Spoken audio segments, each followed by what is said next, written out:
So in order to build up good habits, before when I run the bell, don't open your eyes immediately. When I run the bell, it just when you practice this mindfulness of breathing, you have to know how you end it, like almost like how you park your car. Okay.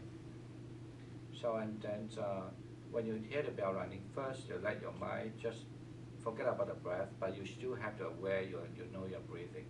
There's an in breath and out breath. No matter where you will focus at first about the breath, but you just know you're breathing. And then also, then check your body now, your posture. Did I relax especially your shoulder? Okay. Did I relax well or hold my body? If I didn't, relax them first. Only when you make sure you relax well, and then slowly open your eyes.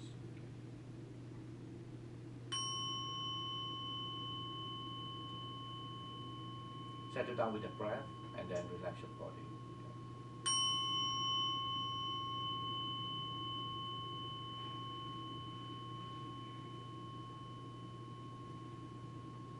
Alright, usually when you're well relaxed, open your eye, you do feel you're fine actually. But we can do some stretching later, okay?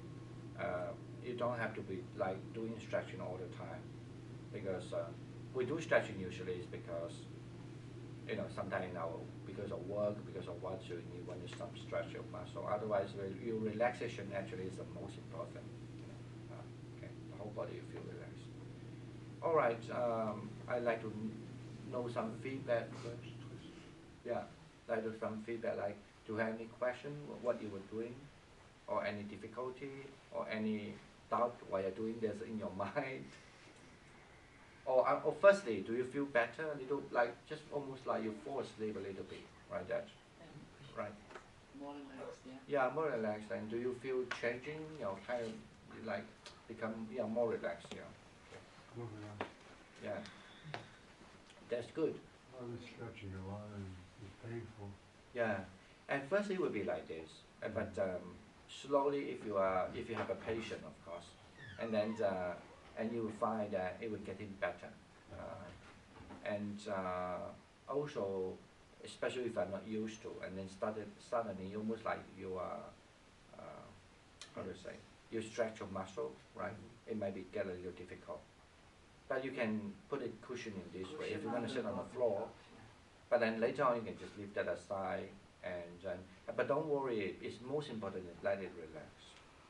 So I myself, like if I, especially when I feel not well, like for example I may have a cold or maybe I'm physically weak, the pain comes earlier. But usually if I sit, I can sit very long, but then otherwise it comes earlier.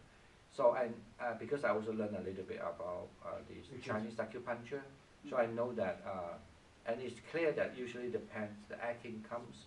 One thing is because I were not used to, okay, and the second is even though I'm used to, but it's sometimes the sensation, the discomfort sensation comes earlier.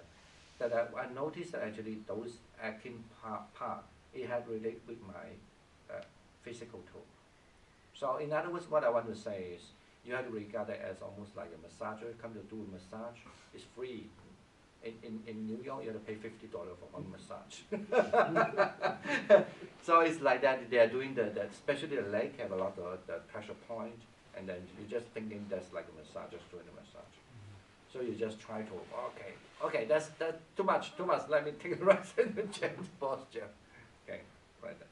Yeah. I want to ask you a question about the breathing. When you were saying meditate on your breath, and when I was asking you the question earlier about counting, I was referring to the counting like how long you inhale and how long you That exhale. is more like I think it's a Hindu yoga doing, but the Buddhist system is just we don't do that. That's the reason actually. So because actually we do counting. It just wanted there for a few reasons. One reason the counting is to when you have many thoughts, right? You need to counteract with that. Because that's our habit. It's very hard for us to stay in the present time. So the breath is a present thing to you, but it's very hard. So your mind sometimes go running, so you need to counteract. That's one reason. And the second reason we do counting sometimes. even for a good meditator, sometimes they do counting. It's because they want to sit longer. So, and then you can do counting like 10 rounds. So usually we count like this: 1, 2, 3, 4, 5, 6, 8, 9, 10, one round, right? And then we do this reverse order. And after that, we do 2 breaths, 1 count, ascending order, and reverse order. And then 3 breaths, 1 count, ascending order, reverse order. And you do the 4 breaths, 1 count, ascending order, like that. So imagine if you do this, because usually we can measure that. If you can do like 10 breaths, 1 count, ascending order, descending order, you can sit there 2 hours already. You fall asleep eventually.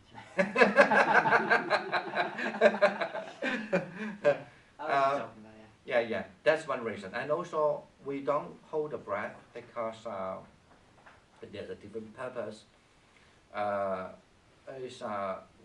When you go further steps, there's a 1 step, the 4th step of the breathing technique is that we started to learn. That's one way of learning. Not all the time like that, but that you have to learn how to calm the breath, become subtle and subtle and subtle. But only when you're really good at awareing the breath. So we don't do the counting like this. Yeah. But I know that sometimes in certain books teach like you hold your count 1, 2, 3, 4, 5, 6, 1 breath, right? You know, and the long breath, and it does activate your breath, the brain.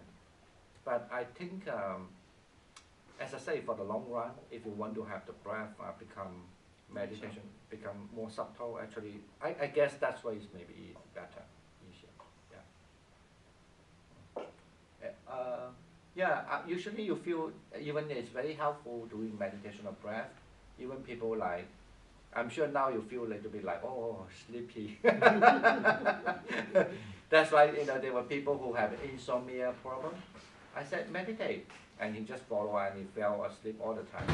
But after some time, after 2, 3 months, I met the person and say, how are you doing? Are you doing okay? I have the same problem. I don't sleep. I said, why? But why don't you do your meditation? He said, I feel bored when I do meditation. I want to fall asleep. And he told me he have an insomnia problem.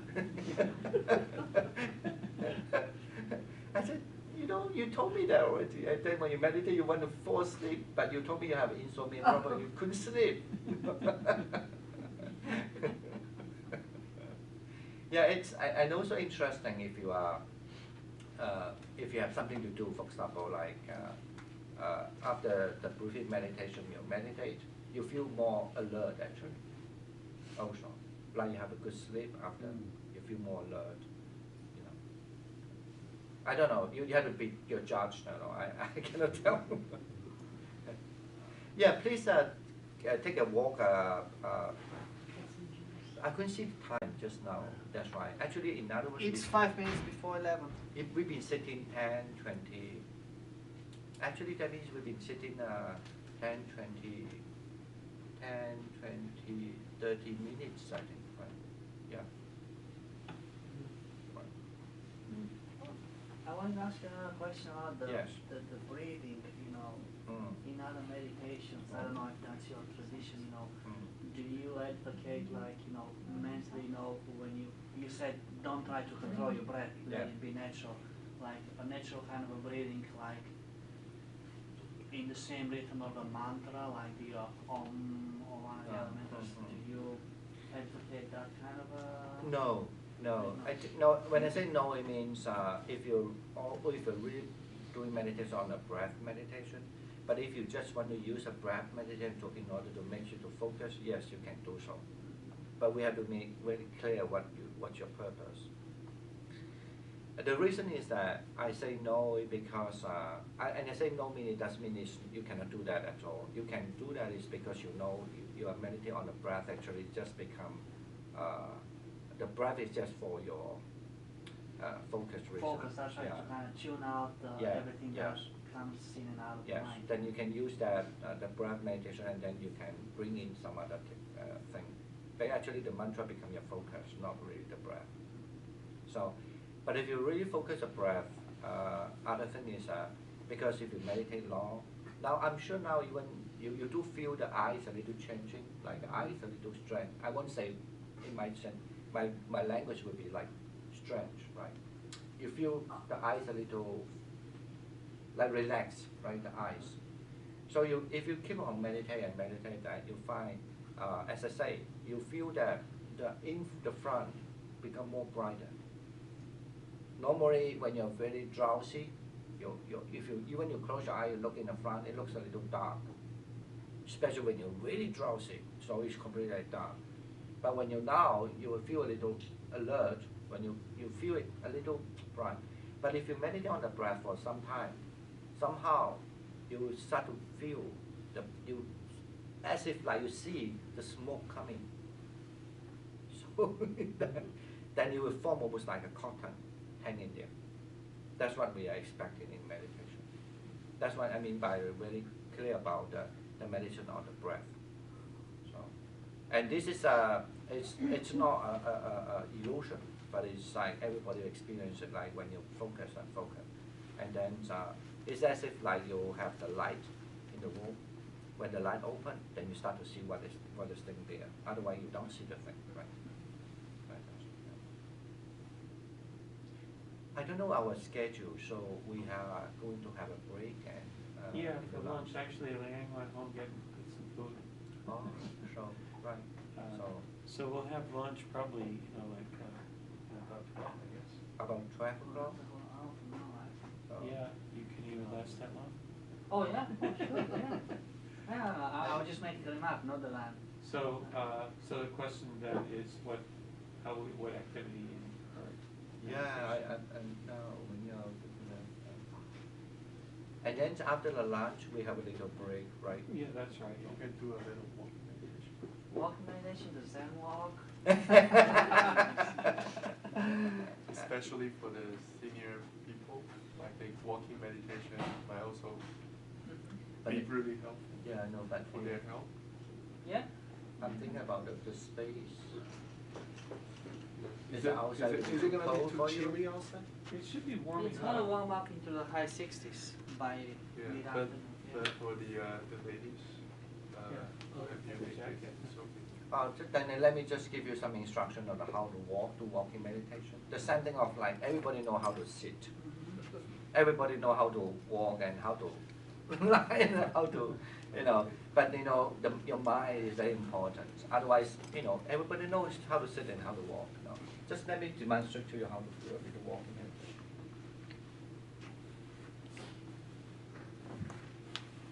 So when we do walking meditation, important for the posture, the same thing. Also tuck in your belly, and so that you can keep your body upright and the shoulder relaxed. But for the arms, you can put any way you like. You can keep it this way, you can keep it this way, or you can even just keep it side, that's fine. But don't do it like this, okay? So, I was joking, yeah. So just relax. But if you want to move your arm a little bit, that's fine. But I would suggest at first try to make your arms like less motion so that you can focus more, okay? But later on, you can just walk a little, even moving your arms, fine. Now, when we walk, we have to train two things. One thing is to keep our awareness on our feet. And the second thing is that we have to still constantly know what my mind is doing and what I'm thinking. Okay. So the way to you are not going to deny your thinking, but you have to learn how to. We have a simile like when you have a wild dog at first at the home. What you need to do, you need to tie the dog on the pole, right? Of course, the dog at first is running here and there, barking, but after some time they tend down. They know that there's no use to do that, and they will submit it to you basically the same thing. So once you train your mind, and later the mind will submit it to you. Otherwise, you'll be carried away by your mind. Okay. And right when we do walking, when I start to walk, I have to first know if you can, but if you forget, that's fine. But that's a training way. That I know I want to walk, otherwise you would never walk. So you have to aware that my mind is want to walk, and then of course you want to walk, and then of course then you start to walk. Now first just walk. We have three ways of walking. The pace. One is the normal, one is a fast, one is a slow. Okay. Now learn the normal way. Mean how you usually walk. Then just walking. Say that you usually walk like that. The pace, that's how you walk. And then you just walk. But now the difference is that when you walk, you have to know This is the right foot.